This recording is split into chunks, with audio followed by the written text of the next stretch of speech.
भिखारी, कोई भी अंधा दरवाजा से निराश न जाए, दरवाजा से उदास न जाए। तो एक बात विचार करिए ना, राम जी जब गंगा के किनारे पहुंचे हैं निषाद राज केवट के यहाँ, तो केवट कुछ ऐसा अटपटा शब्द बोला है कि राम जी हंसने लगे हैं। सुनी केवट के बहन अप्रेम लपेटे अटपटे, अभी हसे करुणाएन चितई जानकी लखन तना। केवट कुछ ऐसा शब्द बोला कि राम जी बिहसे, माने हंसे नहीं, बिहसे। बिहसने का मतलब ठहाका मार करके राम जी हंसे।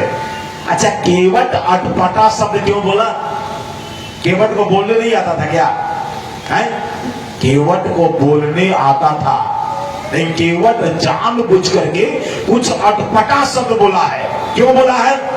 कि केवट के पिताजी जब मर रहे थे ना, तो धीरे से केवट के कान में एक शिक्षा दे करके गए थे। केवट के पिताजी ने कहा था, बेटा दरवाजा पर कोई भी अतिथि आ जाए, दरवाजा पर कोई भी अभ्यागत आ जाए, प्रयास करना कि वो अतिथि दरवाजा से मुस्कुराता हुआ जाए, हंसता हुआ जाए। तो राम जी जब केवट के यहाँ पहुंचे थे ना, तो उस समय राम जी के गाल पर आंसू के रेखारी बना हुआ था। क्योंकि राम जी जब अयोध्या नगरी का त्याग किए हैं ना, और अयोध्या के सीमा से जब आगे बढ़ने लगे हैं, तो राम जी अयोध्या को प्रणाम किए हैं। राम जी जिस समय अयोध्या को प्रणाम करने लगे, उस समय राम जी इतना रोए हैं, इतना रोए हैं कि राम के गाल पर आंसू का रेखारी बन गया है। हाँ, जननी जन्मभूमि जो जन्मभूमि होती है वो तो सबकी प्यारी होती है मेरे भाई। आज राम जी अपनी जन्मभूमि अयोध्या को देख करके और आज इतना रोए कि राम के गाल पर आंसू का रेखारी बन गया। केवट ने सोचा राम हमारे कुटिया पर रोते हुए भले आए हैं, लेकिन राम को मैं अपने घाट से रोता हुआ नहीं जाने दूंगा। जब तक राम जी को मुस्कुरा नहीं दूंगा, जब तक राम जी को हंसा नहीं दूंगा, तब तक राम जी को आगे नहीं जाने दूंगा। और केवट आज जानबूझ करके कुछ ऐसा शब्द बोला कि राम जी ठहाका मार करके हंसने लगे। केवट को लगा अब मुझे सब कुछ मिल गया। तो कहने का मतलब ये है कि प्रयास करिएगा कि आपके दरवाजे पर कोई अतिथि आवे, कोई अभ्यागत आवे, कोई महात्मा आवे, तो आपका दरवाजा से निराश न जाए, उदास न जाए, जाए तो मुस्कुराता हुआ जाए। अगर दरवाजा आपके महात्मा आपके दरवाजा से मुस्कुराते हुए जाते हैं, तो आपके जीवन का सारा पाप वो ले करके चले जाएंगे और अपने जीवन का सारा पुण्य आपको दे करके चले जाएंगे। तो मैं निवेदन कर रहा था कि आपके दरवाजे से अगर अतिथि संतुष्ट होकर के जाता है, तो सच्चे अर्थों में आपको गृहस्थ का लाने का अधिकार है।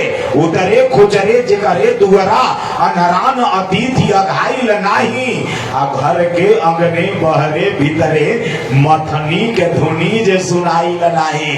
अगर आपके दरवाजे पर एक गाय नहीं है, तो सच्चे अर्थों में आप गृहस्थ कहलाने के अधिकारी नहीं है। अच्छा, एक बात और बता दूं, जिसके दरवाजे पर गाय रहती है, जिसके आंगन में तुलसी का पौधा रहता है, जिसके घर में एक भी राम कृष्ण का फोटो रहता है, जिसके दीवार पर एक जगह भी सीता राम राधे श्याम लिखा रहता है, वो घर घर नहीं होता, वो भगवान का मंदिर हो जाता है। हाँ, जिसके आंगन में तुलसी का पौधा हो, जिसके दरवाजे पर गाय हो, जिसके घर में राम कृष्ण का फोटो हो, जिसके दीवार पर सीता राम राधे श्याम लिखा हो, वो घर घर होता ही नहीं, वो तो भगवान का मंदिर हो जाता है। लेकिन जिसके दरवाजे पर गाय नहीं रहती, जिसके आंगन में तुलसी का पौधा नहीं रहता, जिसके घर में एक भी राम कृष्ण का फोटो नहीं रहता, जिसके दीवार पर एक जगह भी सीता राम राधे श्याम लिखा नहीं रहता, वो घर घर नहीं होता, वह श्मशान घाट होता है। हाँ, विभीषण जी महाराज अपने कुटिया को मंदिर बनाए थे। कैसे बनाए थे? कहते रामायुध अंकित गृह अशोभा बरनी न जाई, नव तुलसी के वृंद देख हरस कबीराई। विभीषण जी महाराज अपने दीवार पर सीताराम लिखे हुए हैं। विभीषण जी महाराज अपने कुटिया में तुलसी का पौधा लगाए हुए हैं। और हनुमान जी जैसे ही देखे ना, हनुमान जी समझ गए कोई महात्मा का आश्रम है। अच्छा एक बात और बता दूं, घर देखने से पता चल जाता है कि महात्मा के है कि दुरात्मा के है। हाँ, घर भी बता देता है कि महात्मा के है कि दुरात्मा के है। अरे हनुमान जी को पूछना नहीं पड़ा, हनुमान जी विभीषण के कुटिया को देखे और हनुमान जी समझ गए, लगता है कोई सज्जन व्यक्ति का घर है, लगता है कोई महात्मा का घर है, लगता है कोई संत की कुटिया है। जब विचार करिए ना, जिस समय राम जी जब विश्वामित्र बाबा के साथ बक्सर से जब मिथिला जा रहे थे और राम जी जब अहिल्या के आश्रम को देखे तो राम जी समझ गए कोई महात्मा का आश्रम है। कैसे समझ गए? कैसे समझ गए? आश्रम बता रहा है कि कोई महात्मा का आश्रम है।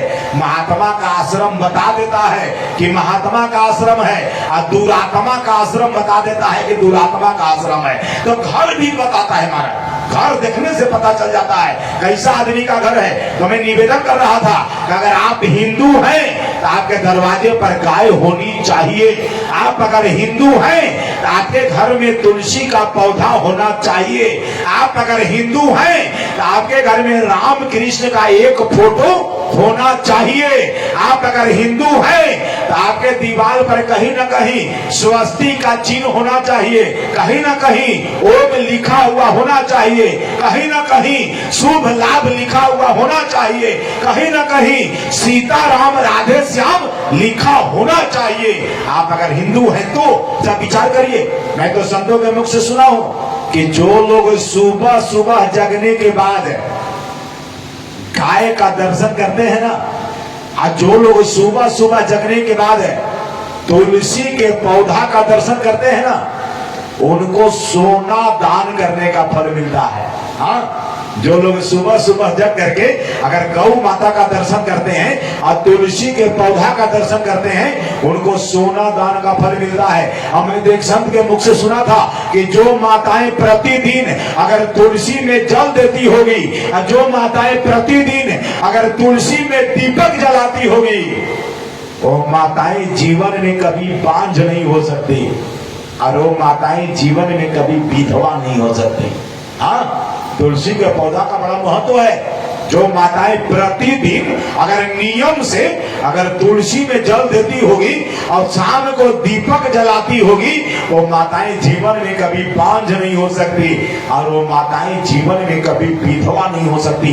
तुलसी का पौधा कोई पौधा नहीं है। मैं कल भी आपसे निवेदन किया था, तुलसी का पौधा साक्षात भगवान का प्रेयसी है। तुलसी भगवान की पटरानी है तुलसी। तो तुलसी कोई पौधा नहीं है। तो घर के आंगन में तुलसी का पौधा होना चाहिए। घर के दरवाजे पर एक गाय होनी चाहिए। लेकिन अब तो भाई फैशन का दुनिया हो गया है। अब तो गाय के सेवा लोग कम कर रहे हैं, अब तो ज्यादा कुत्ता के सेवा हो रहा है। हाँ, अब तो जितना भी गांव घर में तो खैर ठीक है, गांव घर में अभी कुछ धर्म कर्म बचल है, लेकिन जितना वीआईपी घर मिलेगा ना, गाय कम मिलेगी, कुत्ता ज्यादा मिलेगा। हाँ, लेकिन मैं तो कहीं एक पुस्तक में पढ़ा था, अगर शायद गीता प्रेस की पुस्तक है, उसका नाम है क्या करें क्या न करें। 25 रुपए की पुस्तक आती है, कभी आप लोग भी पढ़ लीजिएगा, बहुत अच्छी पुस्तक है। तो उसमें एक विषय दिया हुआ था कि देवता कहां कहां नहीं जाते। उसमें एक विषय है कि देवता कहां कहां नहीं जाते। तो उसमें स्पष्ट लिखा हुआ है कि जिसके दरवाजे पर कुत्ता होता है, देवता भूल करके भी उस घर में नहीं जाते। जिसके दरवाजे पर बकरी बंधी होती है, देवता भूल करके भी उसके घर में कभी नहीं जाते। जिसके दरवाजा पर मुर्गा मुर्गी बंधा रहता है, देवता भूल करके भी उसके घर में कभी नहीं जाते। अगर कभी आपको संदेह हो तो ये पुस्तक मंगा करके पढ़ लीजिएगा। तो कहने का तात्पर्य मेरे भाई, एक बात और है, कुत्ता, खैर मैं विरोध नहीं कर रहा हूं, कुत्ता जीव है, जीव की सेवा करनी चाहिए। दुनिया का कोई भी जीव है, सेवा करिए। कहीं कहीं तो लोग कुत्ता में इतना आसक्त हो जाते हैं कि कुतवा के सुताएंगे तो साथ है, कुतवा के घुमाएंगे तो साथ है, कुतवा के खिलाएंगे तो साथ है। एक बात बताऊं, ज्यादा कोता के साथ रखिएगा ना, आप कहीं मरने लगिएगा, आप कहीं कुतवा ध्यान में आ गया, कहीं कुतवा याद आ गया, तो समझ आइए मरने के बाद अगला शरीर का मिलेगा। हाँ, मैं नहीं कराऊंगा। भागवत महापुराण कह रहा है, भारतवर्ष के राजा एक भरत हुए हैं। भरत जी महाराज राज छोड़ करके जंगल में चले गए तपस्या करने, और गंडकी नदी के किनारे बैठकर तपस्या कर रहे थे। उसी समय एक गर्भवती हिरण जो है बेचारी पानी पीने आई, और हिरण जैसे ही पानी पी रही थी तब तक एक सिंह जो है पीछे से दहाड़ लगा दिया, और सिंह जैसे पीछे से दहाड़ लगाया, अब बेचारी हिरण सोची पीछे मैं जाती हूँ तो सिंह मार देगा, आगे जाती हूँ तो नदी है, लेकिन बेचारी हिरनी प्राण बचाने के लिए नदी का छलांग लगा दी। अब जैसे नदी का छलांग लगाई ना, तो नदी के बीच मझधार में हिरण के गर्भ में जो शिशु पल रहा था, वो शिशु जो है गिर गया, और हिरण बेचारी नदी पार हो गई। हिरण नदी पार हो गई, और वहीं पर हिरण की मौत भी हो गई। भरत जी ये दृश्य को देख लिए कि छोटा सा बच्चा पानी में बहता जा रहा है, इसकी माँ भी मर गई है, अब ये बच्चा बेचारा कैसे रहेगा, किसके सहारे जिंदा रहेगा। अब भरत जी जो माला जप रहे थे ना, वो मालवा छोड़ दिए और हिरण के बचवा को छान लिए। अच्छा एक बात बताऊं, मान लीजिए आप बैठ के माला जप रहे हैं, और उस समय कोई आदमी का प्यासे जान जा रहा है, तो उस समय हमारा धर्म क्या है? माला जपते रहे कि माला छोड़ करके उसको पानी पिला दे? उस समय पानी पिलाना धर्म है। अगर आपके हाथ के सामने कोई आदमी भूखे मर रहा है, कोई आदमी प्यासे मर रहा है, किसी का एक्सीडेंट हो गया रोड पर, बेचारा तड़प रहा है, अब आप अगर बैठ करके माला जप रहे हैं तो शास्त्र कहता है उस समय माला फेंक दीजिए, और वो आदमी जो रोड पर तड़प रहा है पहले उसको हॉस्पिटल पहुंचाइए। ये माला जपने से बड़ा धर्म है। हाँ, आज भरत जी महाराज उस हिरण के बच्चे को छाने, वहां तक तो ठीक किए, घर ले आए। अब हिरण के बच्चा में इतना आसक्त हो गए कि अब भरत जी माला जपने भुला गए। अब दिन रात उसी को स्नान कराना, उसी को भोजन कराना, अपने साथ सुलाना, अपने साथ 24 घंटा रखना। अब संयोग से एक दिन हिरण का बच्चा बेचारा कहीं भाग गया। अब भरत जी वो हिरण के बच्चा का चिंतन करते करते मर गए। परिणाम क्या निकला? भरत जी को अगला जन्म हिरण में लेना पड़ा। हाँ, अगला जन्म हिरण में लेना पड़ा। तो मरते समय आपका जैसा चिंतन होगा ना, अगला शरीर आपको वैसा ही मिलेगा। तो मैं निवेदन कर रहा था कि दरवाजे पर गाय होनी चाहिए। तीसरा नंबर, अगर आप गृहस्थ हैं तो आपके गोद में एक लाला भी खेलना चाहिए। आज दशरथ जी महाराज के जीवन में सब कुछ है, एक संतान नहीं है, एक बेटा नहीं है। दशरथ जी महाराज का जीवन सुना सुना लग रहा है। दशरथ जी महाराज गुरु जी के पास जा रहे हैं, लेकिन जाएंगे आज नहीं कल जाएंगे, है ना। कल 3:30 बजे दशरथ जी गुरु जी के पास जाएंगे, अब जा करके गुरु जी को अपना दुखड़ा सुनाएंगे। शेष चर्चा हम लोग कल करेंगे। आज इन्हीं शब्दों के साथ यही परवानी विश्राम। अभी हमारे स्वामी जी आएंगे और कल का क्या क्या कैसे कैसे कार्यक्रम है उसके बारे में स्वामी जी आपको 2 मिनट बताएंगे। आइए इन्हीं शब्दों के साथ वाणी विश्राम, एक छोटा सा भजन गुनगुनाते हैं, फिर स्वामी जी का आगमन होगा।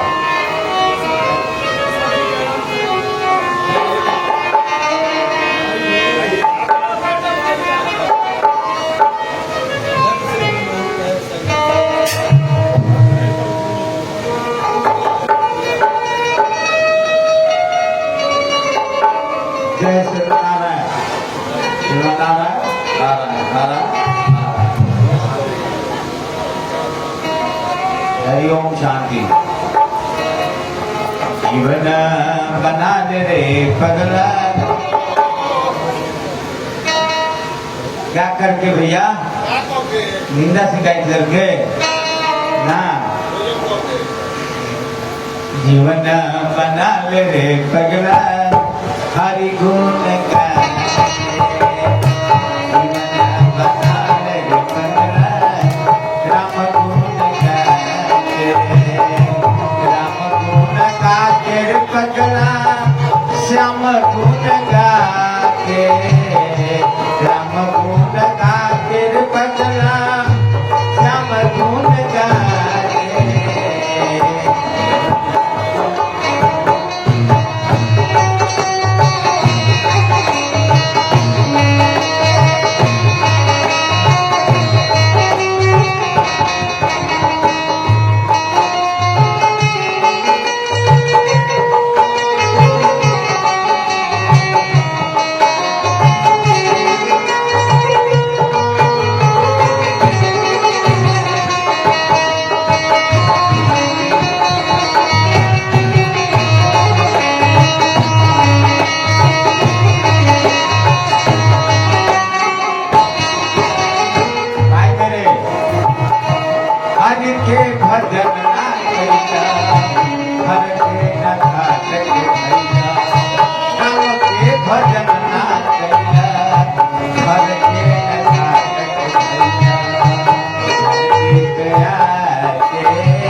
बोलिए राजा रामचंद्र भगवान की।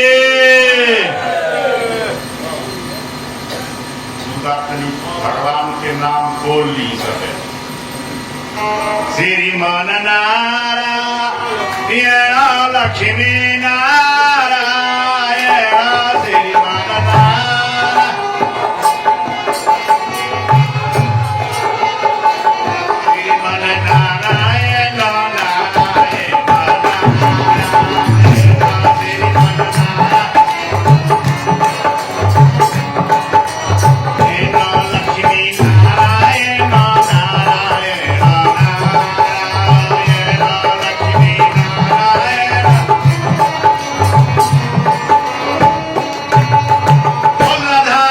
भगवान की। आज दूसरे दिन जो 7 दिन तक चलने वाले, हर वर्ष जो 7 दिन तक चलने वाले श्री राधा गोविंद महोत्सव में आज हम सब लोग दूसरे दिन जगत गुरु रामानुजाचार्य श्री सर्वेश्वराचार्य स्वामी जी महाराज के मुखारबिंद से और आज वे स्वामी जी तो आज आशीर्वचन कथा प्रवचन तो कह रहे हैं। एक तो सोना, एक तो सोना, एक सोना में सुगंध होता है जी। कोई कोई सोना में सुगंध कहता है और कोई कोई सोना में सुहागा कहता है। तो इसका मतलब क्या होता है? सोना में सुहागा या सोना में सुगंध, सोने का कोई सोना का सुहागा हो गया। इसका मतलब क्या हो गया? जब सोना में सुहागा टच कर जाता है तो क्या होता है? सोना में और चमक आ जाता है। सुहागा जो है सोना को चमकीला बना देता है, उसमें और लाइट आ जाता है। तो ऐसे ही आज तो सोना में सुहागा हो गया। कैसे सुहागा हो गया? जतिराज स्वामी जी जो आ गए, सुंदरराज स्वामी जी आकर के अपना जो आशीर्वचन दे दिए, तो हम लोग का कार्यक्रम जैसे जो सोना तो है, स्वामी जी का प्रवचन तो सोना है, तो सोना में सुहागा हो गया। तो जो लोग भी दर्शन किए हैं, संत का जो दर्शन किए होंगे, अगर नहीं किए हैं तो फिर 15 मई से उनका दर्शन होने वाला है। यहाँ पीछे को किया 15 मई से सुंदरराज स्वामी जी के द्वारा ज्ञान होने वाला निश्चित हुआ है। कोई भी करेगा, कहते हैं दर्शन कर लेंगे आप।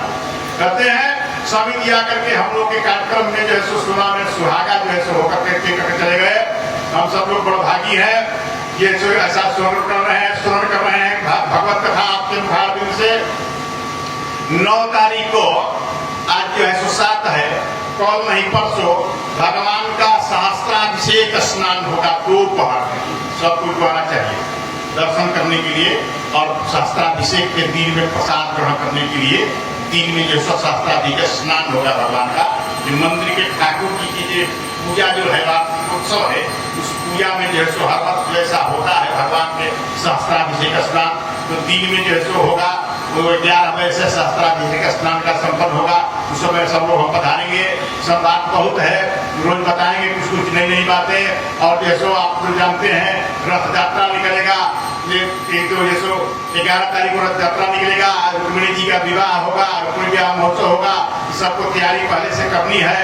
और जैसे स्वामी जी का जो नित्य दिन श्रवण करने के लिए हम आप लोगों से कहेंगे कि जैसे 2 बजे का समय रखा गया है, तो 2 बजे आप आकर के पूरा आनंद लें, कथा का पूरा आनंद लें और स्वामी जी को जैसो भी आह्लादित करें। हम श्रवण करेंगे। जो संत महात्मा की बात को श्रवण करके जो हृदय में बिठाता है, सुनता है, चंद नहीं बहुत जैसे दुख हो गई बा। का दुख हो गई बा? कथवा सुने में एगो बाधा आ जाता। का बाधा आ जाता? इन्हें 10 वर्ष हो गया कथा सुने में बैठा था, लेकिन वो बाधा तका मोबाइल निकाल के आप फोटो खींच लाए। समय ऐसा ना करेगा, आप लोग ऐसा नहीं करते, आप फिर नहीं कर रहे। लोग ऐसा करने लगते हैं। कथा सुने बैठे तब तक जैसे टेप निकाल करके जैसे टेप करने लगे, वीडियो बनाने लगे, जैसे फोटो खींचने लगे, तो क्या हो जाता है कुछ बात में ऐसे व्यक्ति जैसे उसका चित्त जो है सो अस्थिर हो जाता है। तो अस्थिर होने से जैसे बात कुछ छूट जाती है। तो ऐसा नहीं करें, ध्यान से कथा श्रवण करने से परम लाभ होगा। इसी वचनों के साथ यजमान आकर के जब नजदीक आवे और आरती संपन्न करें, इसके बाद प्रसाद ग्रहण करके सब लोग जाएंगे। बोल राधा गोविंद भगवान की।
निकले गंगा प्यारे चरण से जिसने सारी दुनिया सारी जिसने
ओम जगे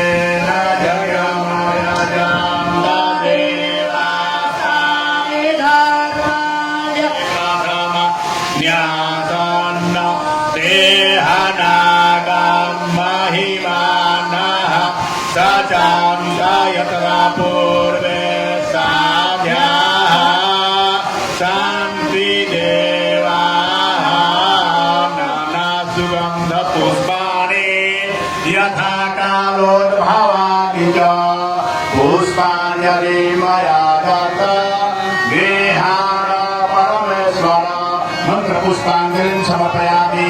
प्रार्थना सब लोग हाथ जोड़ करके बोलेंगे त्वमेव माता